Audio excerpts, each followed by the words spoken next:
마가복음 8장을 같이 보면서 은혜를 나누도록 하겠습니다.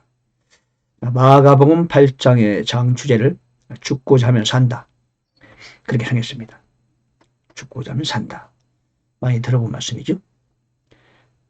첫 번째 소재는 보라, 들으라, 기억하라. 점진적 치료가 있다.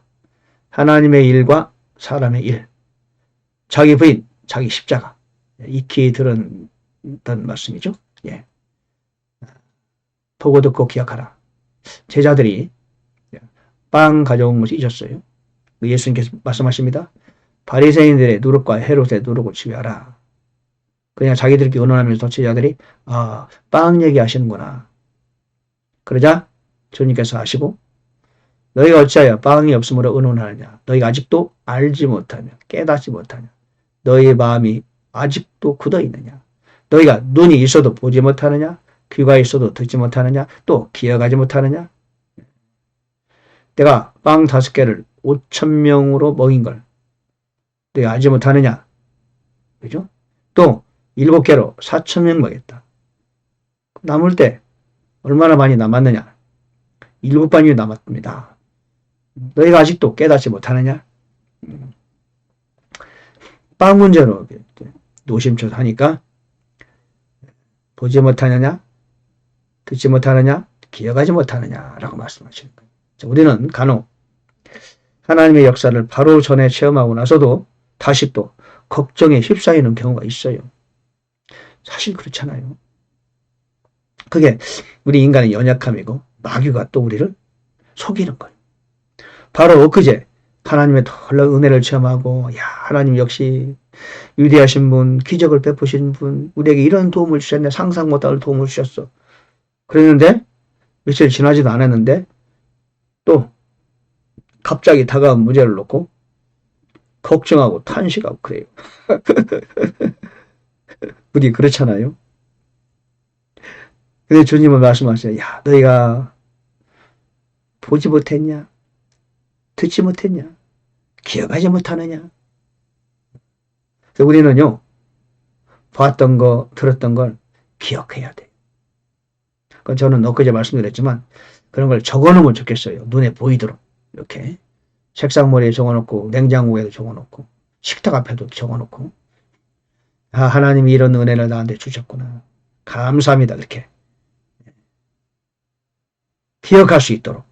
우리는 자꾸 망각의 실수를 범해요. 자꾸 마귀가 우리를 잊게 만들어요. 그렇죠? 어제도 말씀드렸지만 이스라엘 백성들이 말해요. 애굽에서 탈출하고 엄청난 참 전무후무한 그 바다를 갈랐잖아요. 그거를 양쪽에 물이 벽됐다고 그랬는데 거기를 지나고 나서 광야를 지날 때 다시 또 애굽으로 돌아가겠다. 불평하고 탄식하고 모세에게 대항하고, 불과 얼마 전의 일을 다 잊어버렸어요. 내가 볼 때는요, 마귀가 잊게 만드는 것 같아요. 네. 그렇죠? 하나님의 손길을 결코 잊으면 안 됩니다. 우리 다시 한번 기억하십시다. 봤던 거, 들었던 거 다 기억해 놓자.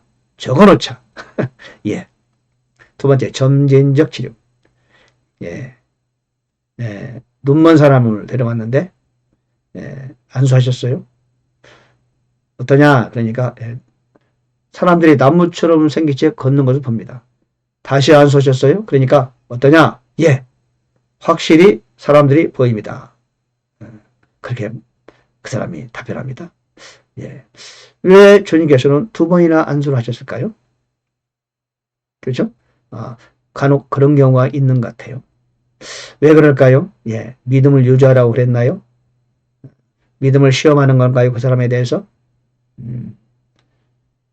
때로는 한 번에 안수해도 좋지만 때로는 2번, 3번 계속 기도를 해야만 되는 경우도 있다. 점진적 치료가 있을 수 있다.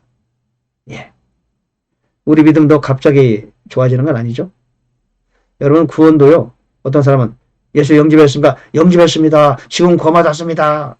그러는데요. 구원은 이렇게 쉽게 받아지는 게 아니에요. 성령님이 금세 오시는 게 아닙니다. 왜냐? 사람이요. 나는 믿습니다. 영접합니다. 그렇다고 해서 그 사람이 진심으로 영접이 되느냐? 그렇지 않아요. 사람 안에는요. 가지각색의 장애물이 있어요. 그 장애물을 다 걷어내고 진정으로 예수를 영접한다는 것이 말은 하지만 마음이 쉽게 열리는 게 아닙니다. 어떤 사람은 교회생활을 5년, 10년 하고 나서도 여전히 아직 열리지 않은 사람이 있어요. 그렇게 간단하게 하는 거 아니에요. 그 잘못한 거예요. 미국에서 어떤 부흥사가 했는데 그 비성적인 얘기입니다. 물론 어떤 사람은 열리는 수도 있습니다. 빌립도 9세 내시를 오랜 시간 동안 성경을 가르치고 성경을 질문하고 답하고 그러고 나서 이제 확실히 내가 영접하겠습니다 라고 하고 침례를 줬어요. 그런 사람도. 근데 그 사람은 빌립을 만나기 전부터 성경에 관심을 가지고 지속적으로 예루살렘 다녀오면서 소문도 듣고 이미 마음이 많이 열린 상태였다는 것을 우리가 기억해야 돼요. 그래서 복음을 전하고 당장 예수 영접시키고 영접했습니다. 구원 받았습니다. 오히려 그를 속이는 거예요. 그 사람도 스스로를 속아요. 그러는 거 아닙니다. 사람이 사람을 사랑하는 것도 어떤 사람이 첫눈에 반했다 하더라도 다음에 보니까 내가 옛날에 잘못 봤네. 어떤 사람은 몇 년 동안 사귀고 사랑한다 생각했는데 막상 결혼하려고 하니까 아유 아닌 것 같아. 좀 생각해 봐야 되겠어. 그러잖아요. 사람이 사람을 사랑하는 것도 그렇고요. 사람이 그리스도를 영접하고 사랑하는 것도 같은 겁니다.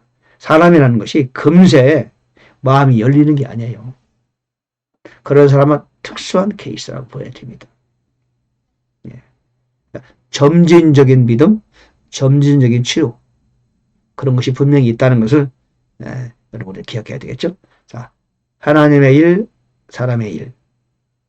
자, 29절에 보니까 베드로가 너희는 나를 누구라 하냐 주님께서 물으셨을 때 저는 그리스도입니다. 그러자 이제 마태복음에 보면 그를 칭찬하죠. 그런데 잠시 후에 예수님께서 말씀하셔요. 내가 많은 고난을 당하고 유대인들에게 버림받고 죽임을 당하며 사흘 뒤에 다시 일어나야 할 거야. 가르치기 시작하자 베드로가 그분을 붙잡고 그분을 막 꾸짖었다고 그랬어요. 리뷰이라고 꾸짖다고. 무슨 말씀입니까? 예수님 그런 게 어디 있습니까? 그러니까 예수님께서 베드로를 꾸짖었어요. 뭐라 하겠습니까? 사탄아 너는 내 뒤로 물러가라. 방금 전에 칭찬 들었던 베드로가 갑자기 사탄이 됐어요. 왜? 사탄이 일을 한 거니까. 잠시 동안 아마 사탄의 역사가 있었던 것 같아요. 그러면서 말씀하시기를 내가 하나님에게서 난 일을 좋아하지 아니하고 사람들에게서 난 일을 좋아하는구나. 즉 네가 하나님의 일을 좋아하지 않고 사람의 일을 선호하는구나. 이런 겁니다. 그러면서 사탄아 내 뒤로 물러가라. 우리는 때때로 특별히 하나님의 목사님들의 그런 경우가 있는데 하나님의 일을 한다면서도 사람의 일을 선택하는 경우가 있어요. 그런 경우가 있어요. 또 하나님의 일을 한다 하시고 사람의 방식으로 일하는 경우도 있어요.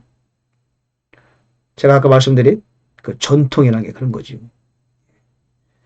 하나님의 일을 하나님의 방식으로 하야 되는데 명목상으로는 하나님 일이에요. 근데 사람의 일을 하는 경우 그런 경우가 있다.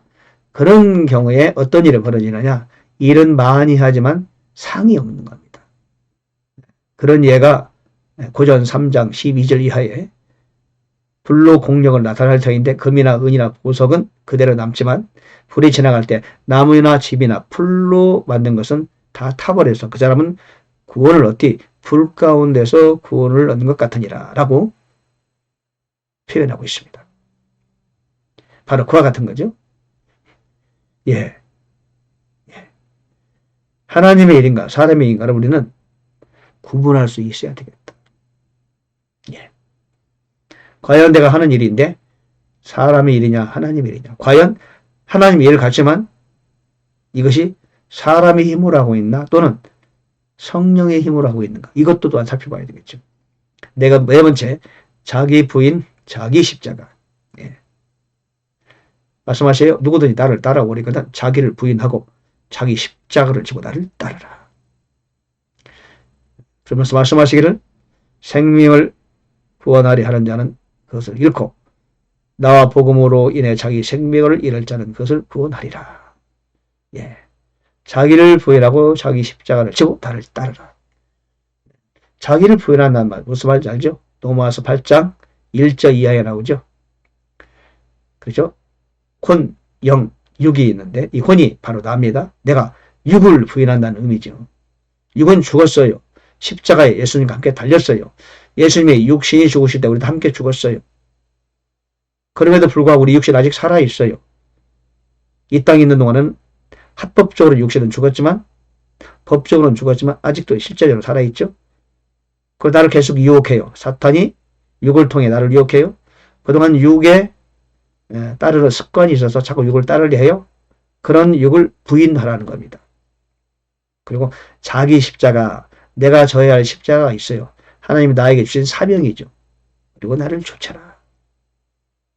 영을 좇는 거죠.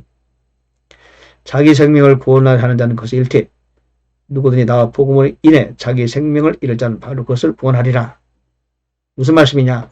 예, 우리는 나를 위해 살지 않아요. 더 이상. 그렇죠?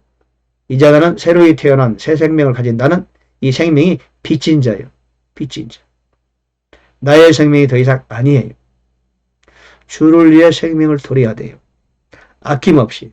그래서 그리스도와 복음을 위해서 생명을 잃을 각오를 해야 되죠. 잃는 것이 오히려 영광이죠. 사도 바울도 순교를 앞에 두고 너무나 기쁘게 영광스럽게 그날을 기다렸죠. 베드로도 마찬가지죠.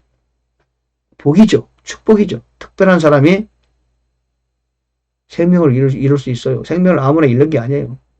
복음으로 인해 생명을 잃는다. 주기철 같은 그런 분들 특별한 복을 받은 사람들이죠. 예, 우리는 그런 사람들이다. 이미 예, 그런 말씀을 하고 계신 거죠. 자기 부인, 자기 십자가. 예, 이게 복음의 핵심 아니겠습니까? 예, 오늘 하나님의 일, 사람의 일, 특별히 교회에서 사역을 함에 있어서 주의 종들께서 하나님의 일을 한다고 사람의 방식을 하거나 또는 하나님의 일이라고 생각하고 사람의 일을 먼저 생각하는 경우가 있다는 거죠. 자기 부인, 자기 십자가 우리에게 꼭 필요한 교훈이라고 보여집니다. 할렐루야. 감사합니다. 여러분 주님을 위해서 죽고자 하는 그런 자세를 가지는 탁월한 믿음의 사람이 되시기를 바랍니다.